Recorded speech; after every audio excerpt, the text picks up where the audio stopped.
What is going on, everyone? Faisal Kamisa, Danielle Me Show with you. We are here navigating you through the entire NBA Finals Media Day. It's starting with Raptors President Masai Ujiri, who is speaking now. Let's take you live to Scotiabank Arena. Wait for the mic before you ask your question. Identify who you are so we know where you're from. And I think that Masai wanted to open with a few words. Just wanted to say welcome to Toronto.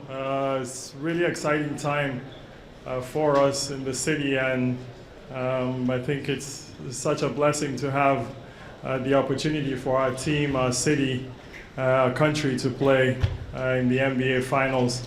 I want to use this opportunity to thank our ownership, Larry Tannenbaum and George Cope, Edward Rogers, and Bell and Rogers. It's been very encouraging for us, and the support has been amazing. Lastly, our unbelievable fans, the support they've given us around the country. I think you can see the sentiment around everywhere. There's so much excitement, passion, energy that we're excited to get started. So welcome to Toronto. Questions for Masai, please? We'll start with Michael Grange, who is to your right there. Masai, Michael Grange from Sportsnet. When you were sitting in this building last July, could you have envisioned, or how clearly did you envision having this opportunity just, I guess, 11 months later to be speaking at an NBA Finals? It's surreal, but I think when you put the team together, and we all dream of a championship. We all think about that, and I think the change was hard at the time, and but we knew the kind of player we were getting, and if we overcame and we dealt with all the issues that we felt that could come together. I think we were all positive about this kind of moment and all dreamt about it. The players have been unbelievable. The coaches have been remarkable. We've had remarkable leadership from Kawhi, Kyle, Marc Gasol, and Nick leading the way. This is what you put yourself in position, and our jobs is to try and create that team, try and create the atmosphere for them, the workplace for them to prepare, and there's been a lot of preparation, and they've done an incredible job. To Tim, who's just to the right of. Masai, Tim Reynolds with the AP. Hi. You spoke of Nick. I know the job is not done, of course, so it's unfair to ask you to assess before the season's complete, but the spot that he was put into, it's always awkward when you replace someone who's the reigning coach of the year, someone who you worked for. How would you say that he sort of navigated those choppy waters and got the team to this place? How would you sort of assess what he's done to this point? To give Dwayne Casey credit, he prepared us for this too. It's not something that started in 1 year. I don't know that a team can just start in 1 year. So I think I want to say that Dwayne Casey and DeMar DeRozan are part of this. They are part of our journey, and how far this has come. So I think Nick has done a great job, just taking it from there and building his own identity and building a team that he wanted to coach in a certain way, and bringing up us to this moment. He's made the right adjustments, I think, and it's been a roller coaster sometimes, and we've had tough games. We've had really, really tough games. Sometimes in this game you need some luck here and there. We're a hard-working team, and I think Nick has that persona and that ethic that really translates to everybody and the whole organization as a whole. Jeff, did you want Jeff Silgett from, and he's on your right. Jeff Silgett, USA Today. Besides just a little bit of a follow-up to Tim's question on Nick, he's had a Game 7 in his first playoffs, Eastern Conference Finals. Maybe if you could go a little deeper on what's impressed you about what he's done in the playoffs.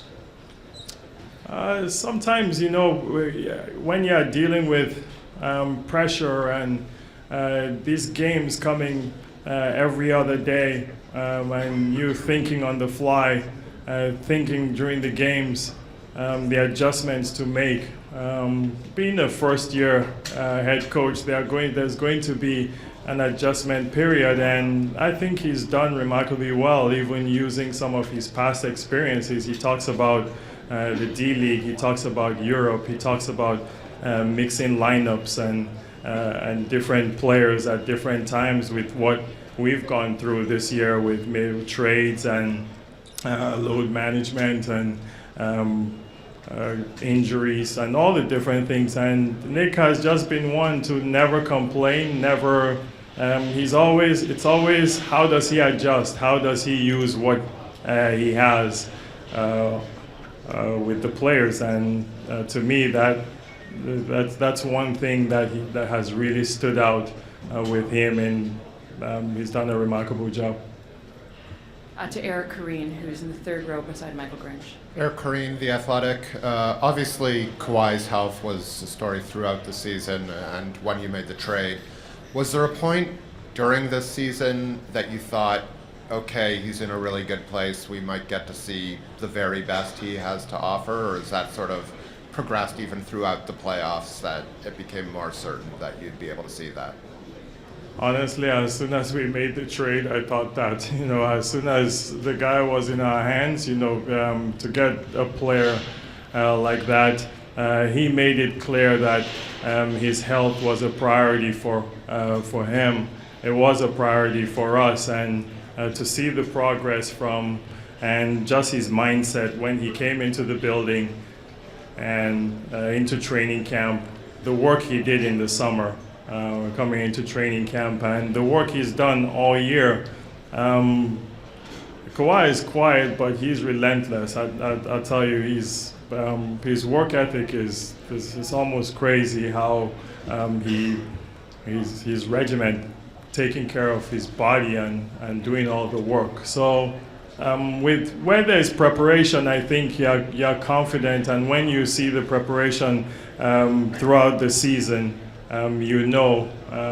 what this kind of player, or you feel what this kind of player is going to produce, and you don't wish this kind of injury on anybody, but you could tell with him it was a priority to get back to the highest level. 6 rows back on your right, Masai. Masai, Greg Brady from Sportsnet 590 The Fan. Hey, Greg. You don't have a draft lottery player on this team. You have the roster acquisition or composition that's really unusual. You've had to trade lottery picks to get where you need to go. Does it speak to how astutely the Raptors have drafted and how other organizations, the organizations that drafted Kawhi and Kyle and Marc Gasol, have drafted? It's incredibly unusual. I give the credit to Bobby Webster, Dan Tolzman, Teresa, Keith, these guys that work, I think, tirelessly scouting these players and studying these players, evaluating them, and trying to see what kind of players fit with us. Our tone is set by Kyle Lowry, and I think that the way he plays, his attitude towards the game and winning, because at the end of the day, I think sports is all about winning, and the mentality of Kyle really translates. The mentality of Kawhi, the mentality of Danny Green, of Marc Gasol. These guys are Serge Ibaka. They are built a certain way, and we do our best to study. And you hope when these players are put together that the chemistry comes together. But I think it starts from the leaders, and our job is to go and find these type of players. And I think our player personnel and scouting department do an unbelievable job. We'll go to Sky Sports, who's at the back on your left. Hi, Masai, how you doing? JD from Sky Sports UK. when I kind of look at your career, you're born to African parents, you're born in England. Your head coach as well, obviously, is coveted around the world in terms of a basketball savant, and 2 of your stars also come from Africa. Has it always been in your foresight to kind of make the Raptors a global NBA team? I think it says a lot that the first NBA Finals outside America is being played here. Maybe one day we'll be real world champions or something. But this is what we dream of. Every day you come to work, this is it, and it's overwhelming because you think. When I look at all the international players we have on our team, and from Mark and even our staff, the people on our staff, the backgrounds, it's really brought us together, and I think it says so much because that's how our city is, that's how the country is, that we can all relate to the multicultural or the diversity of Toronto and Canada, and that's how our team is. They talk in different languages on defense. They talk in different languages in the locker room, and it's like that in our organization. And being international myself and being from Africa, I'm proud of that.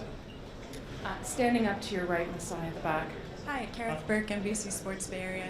When your team arrived at the finals, you said Kawhi Leonard is the best player in the league.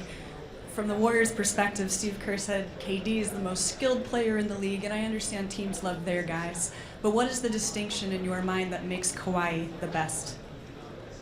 I don't know that any of those people will argue with me that he's the best two-way player in the NBA. And when we talk about basketball, we're talking about playing on both ends. And I feel that if we put him on both ends of the court, he has the ability to be the best player in the league.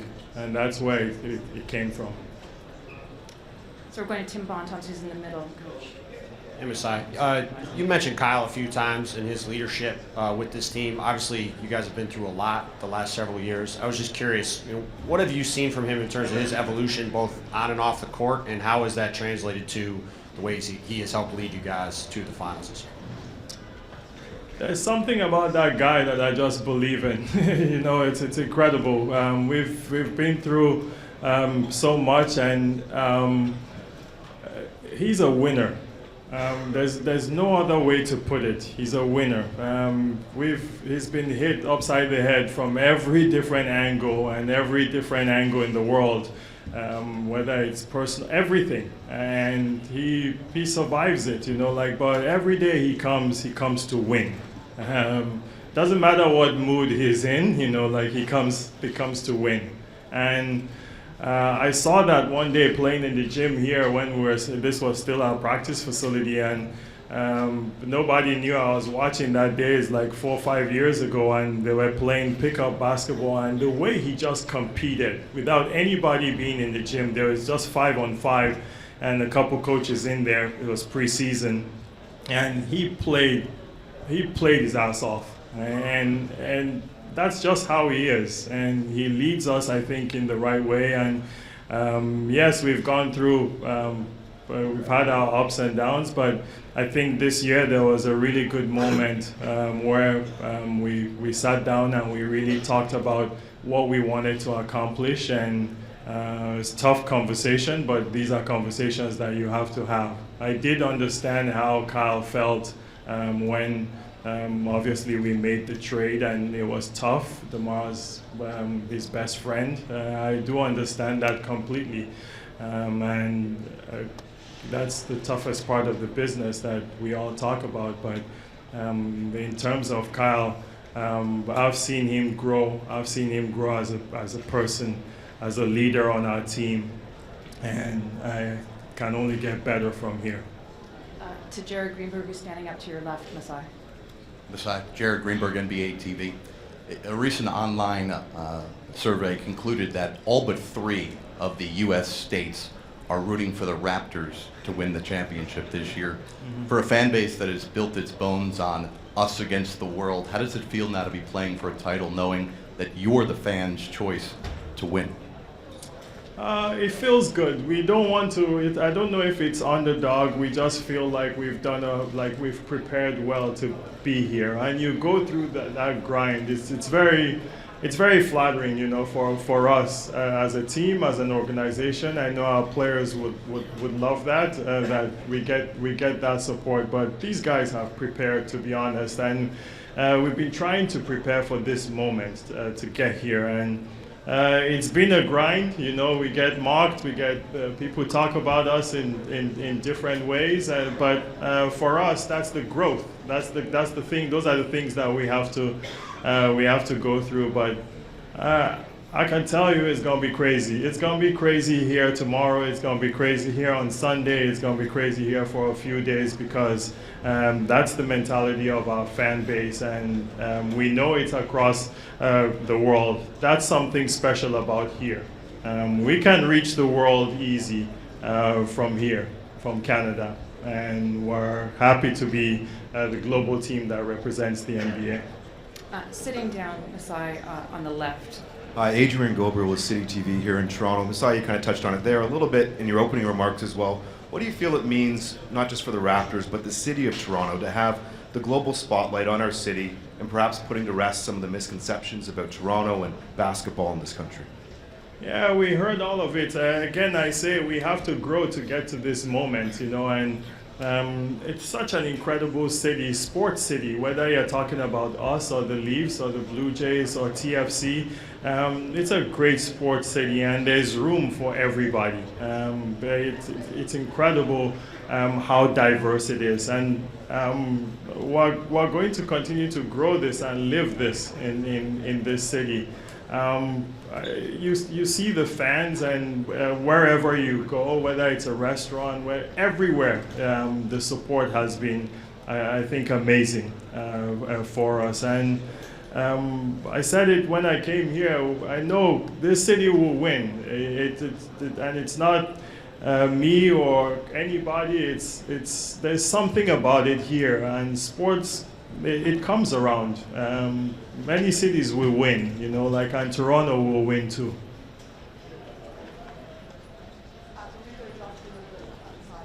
Josh Lewenberg, TSN. Masai, you brought Pascal in with the 27th pick. You obviously saw something in him then, but could you have imagined him developing into the player he is today as quickly as he has, and how big has that been in terms of getting you guys here this year? I'll tell you, when I saw him in Basketball Without Borders, no. We all want to act like we know everything, but we don't. That guy has been incredible, and I think his progress you've seen, even during the year. Pascal, I think, should have been an all-star. He wasn't an all-star. At all-star, he elevated. After all-star, he elevated. And was there a chip on his shoulder? During the playoffs, everybody said he's young, new player in the NBA. He elevated even more. He's been an unbelievable revelation for us.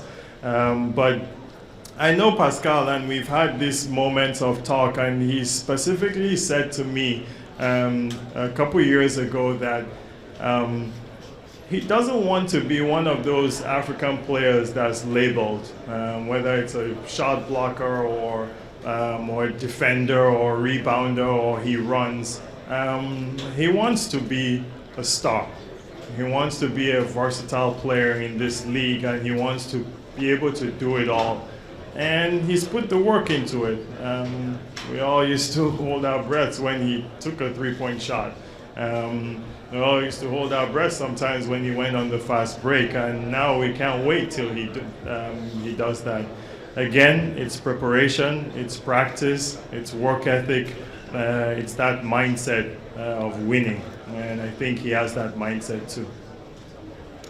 To just down from where Josh is to the left there.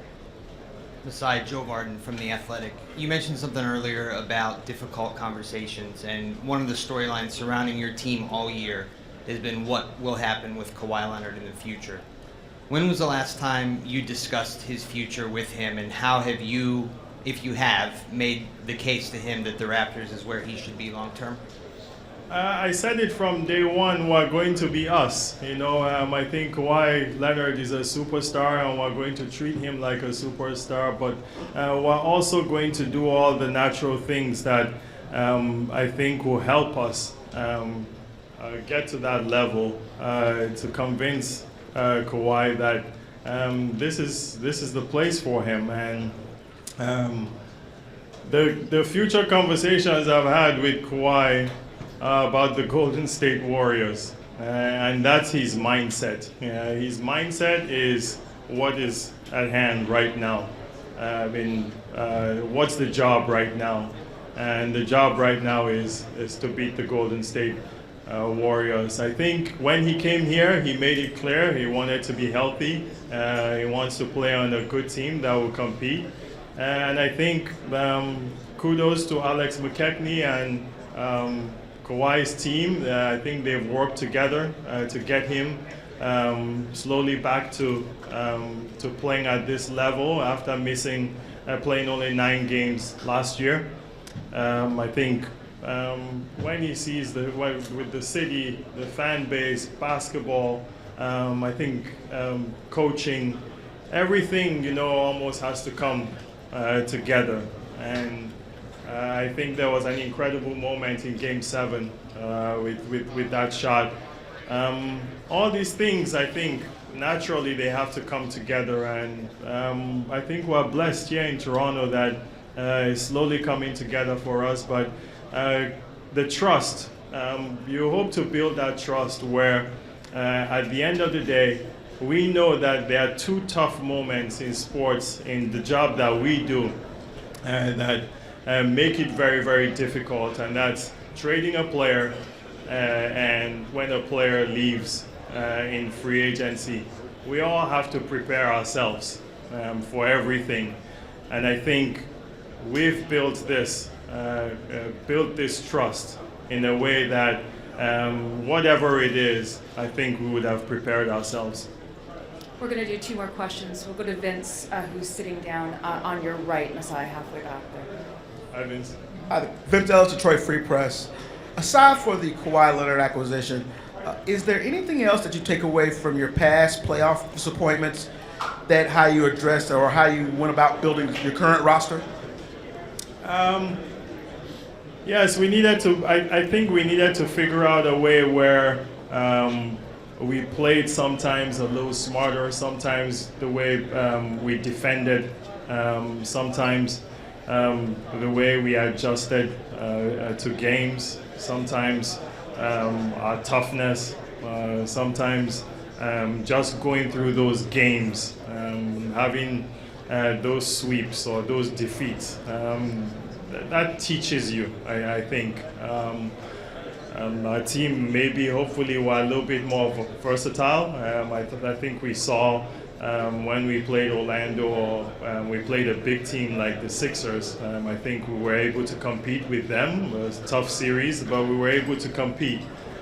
Same thing with Milwaukee. And I think Nick is able to make adjustments in terms of the personnel we have. And all these things, there's no knock here on the past. Yeah, honestly, because we were part of the past. So we're part of that defeat too. We're part of the knock. So we just have to learn from it. That's what I think good organizations should do.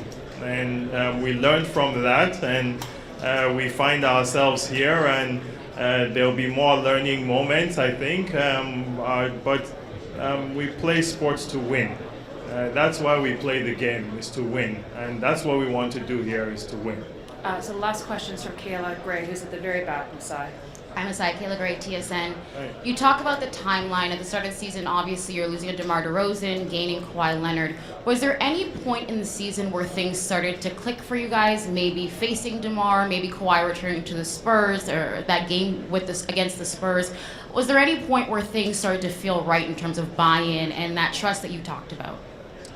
I think it's different moments for different people, I think, on the team. It's hard. I'm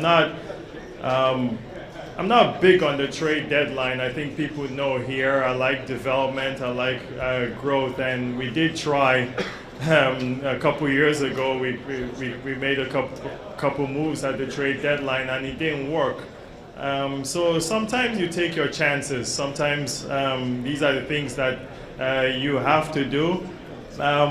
For me, I don't know that there's any specific moment that I felt that it clicked, because every day you're trying to work. Every day you're trying to build. Every day you're trying to prepare for moments like this. So I don't know that there's one particular moment, but it's a season, and you have your ups and downs, and hopefully we've prepared ourselves the right way.